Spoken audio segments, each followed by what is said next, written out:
What is up, metalheads? What is up? It is Heavy Metal Pokemon here, bringing you our week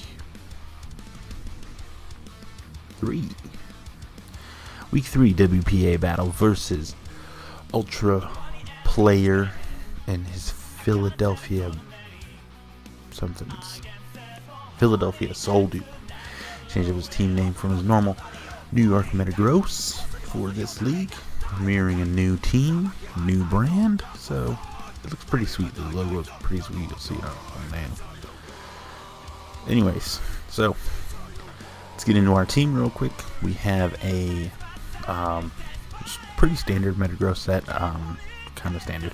Sub, Zen Headbutt, Meteor Mash, Earthquake. Should just deal with the team. Seems pretty easy, pretty solid. So yeah, I wanted like sub so I could sub on the Wheezing, and then I could just start Meteor Mash and then headbutting it, so he couldn't like Will-O-Wisp me or anything like that. And then he can only really break it if he has Flamethrower. So that's pretty cool. Next up we have Tapu Fini, a kind of mixed bulk with some special offense, with Scald, Moonblast, something and something. I forget. We have a physically defensive Nidoqueen, so that way we can take on the Hawlucha. It's offensive with enough defense to take on the Hawlucha. It's got Stealth Rocks, Sludge Wave, Thunderbolt, and Earth Power. This spread lets me pretty much take on his whole team. And and it's got Life Orb plus Sheer Force, so it's going to do some damage for us this week. Next up we have Dark EMZ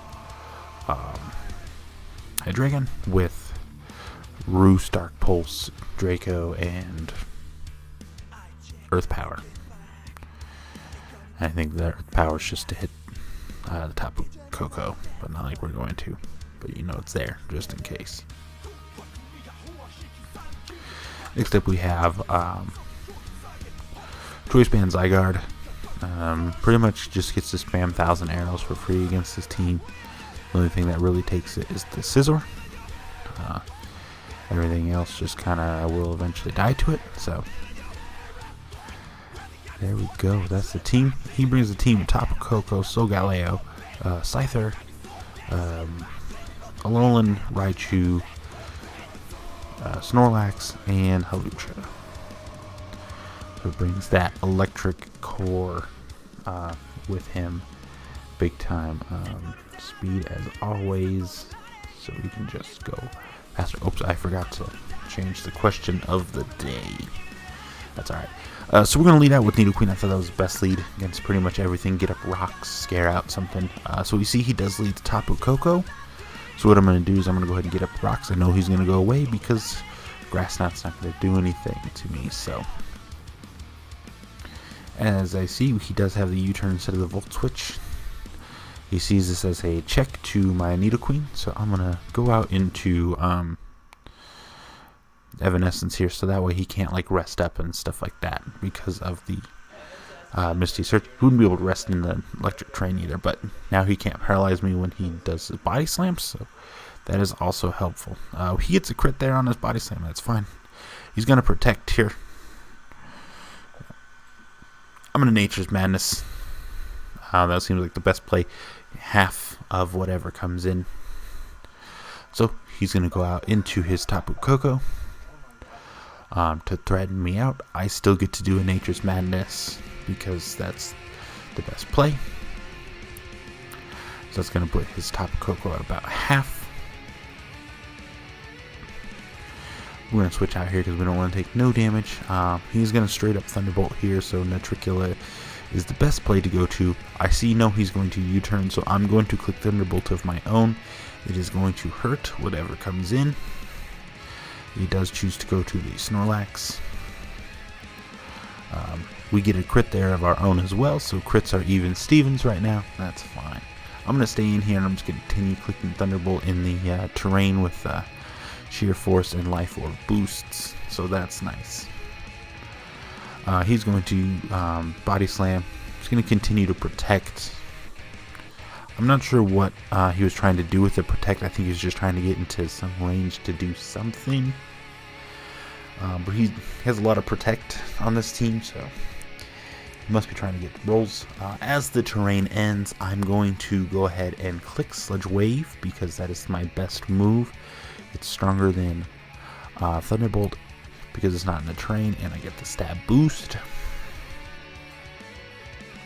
So I'm going to go back out into Finny here because I've been paralyzed and I don't want to lose that thing yet.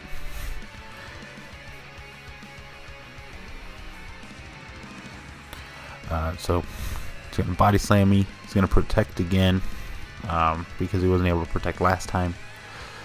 Just trying to get that leftovers recovery. Just trying to get out of range, but I have no reason not to attack. Now, I could have probably made some swaps to like hair across or something here. You know, to do anything, but I didn't want to switch on a predicted protect because he's just been protecting, so maybe that's what he wanted to do, was keep me, you know, kind of get me in this repetition if he's going to attack, protect, attack, protect, attack, protect. So I didn't want him to be like, okay, now he thinks that's what I'm going to do, I'm going to attack, and then bam, something takes a huge hefty amount of damage. We don't want that. So Evanescence can just wall this thing for me all day. That's fine.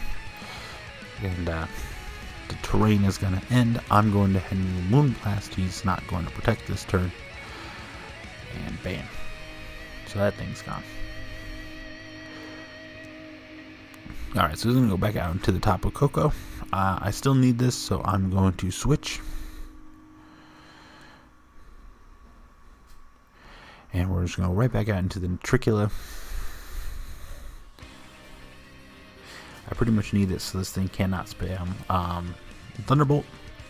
It's going to go out into his Raichu. This thing now has Surge Surfer activated. It's going to Hidden Power Ice. And it's going to take out my Tricula. That's fine. So that allows me to bring out my Chimera, the Hydreigon. This thing really can't do much to me. He's going to Volt Switch away. And I'm going to click the Black Hole Eclipse. This will hurt anything. It will nuke anything that does not resist. This in the next week. So he went Sol Galileo. This was going to die. He went top of Coco. It was dead. He wanted to stay in. He was dead. So we do about half. That's pretty good. That's good enough damage for me. We see that... so he's going to stay in, obviously, because that was his switch. His Misty Seed is going to activate. I noticed that he was probably a Misty Seed after the after he did not come in on electric terrain. So we're going to go ahead and we're going to activate that here. He's going to Swords Dance here, thinking he can live this Moonblast. I don't think he was expecting me to have as much special attack investment as I did, because max HP, max special defense, +1 SPDEF still dropped to my Moonblast, but it's also boosted in the terrain, I believe, so that helped. So he's going to go out into the top of Coco here. He's going to set up the terrain again. I'm like, that's fine. I can beat the terrain. I can beat the whatever that thing is, the Raichu, so this can finally go down. Alright, so now we're going to go out into a Legion, the Mega Metagross here. I brought it out pretty quick, I think, just to show him that I had the Bullet Punch, mostly because I thought I had the Bullet Punch. I forgot I was the substitute set. I should have clicked sub here, but I'm going to go ahead and click the Earthquake. I'm like, he can do whatever, and I'm just going to click Earthquake. Alright, so you see it does about half to this Sol Galileo. We're going to go ahead and Earthquake it again. This will get him into the red. He's going to do an Earthquake of his own. That's going to do a chunk to me. He's going to get his leftovers recovery. I'm going to click Earthquake again. He's going to click the ever noted Protect. Again, I don't know why he clicked Protect there. He didn't go switch out to like Scyther or anything like that to avoid the Protect or the Earthquake. So So the electricity disappears from that. We're going to go out into his Tapu Koko. He's going to defog. I'm going to stay in, and I'm going to again just ice punch just in case he wanted to pull a switch on something. He's going to go out into his Raichu. I'm going to switch out here into Chimera because this thing cannot do much to me. He's going to Thunderbolt me. Here he's going to Hidden Power Ice because I know he does not have the Focus Blast, otherwise he would have stayed in last time. And Focus Blast, I live on a couple. I live on 2. I'm going to go ahead and Roost up. He's going to Volt Switch because he knows he can't do anything to me because I can just do that again. He's going to go out into his Scyther. I'm going to click Dark Pulse here because I need damage. So we see that this is a Scarf Scyther. He's going to Bug Bite me. It's going to hurt a lot. We're going to go out into a Legion. We can take the Bug Bite. It is a neutral hit. We live. We're going to Ice Punch. Boop. That's going to go down. He's going to go out into his Raichu with no terrain.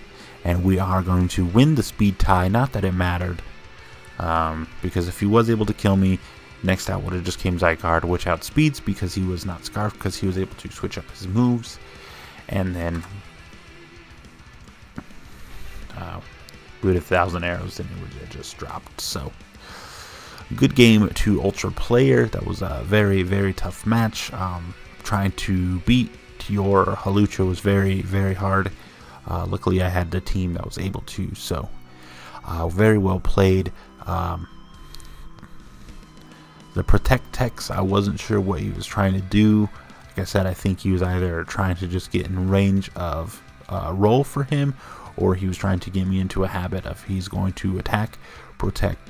I'm going to switch on a Protect, and he's going to catch me with my pants down, or he's going to think that I'm going to try to set up on a Protect, and he's going to, again, catch me with my pants down, which I think was his plan. So very bold strategy. I think it was just too passive for this game, and I think we had the overall. Our team was able to apply the overall pressure that it needed.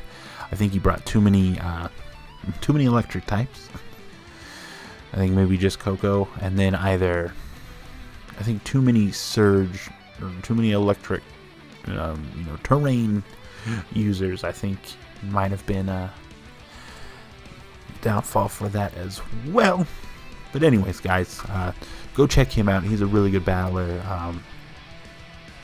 Really good. I think he's got a few champions under him.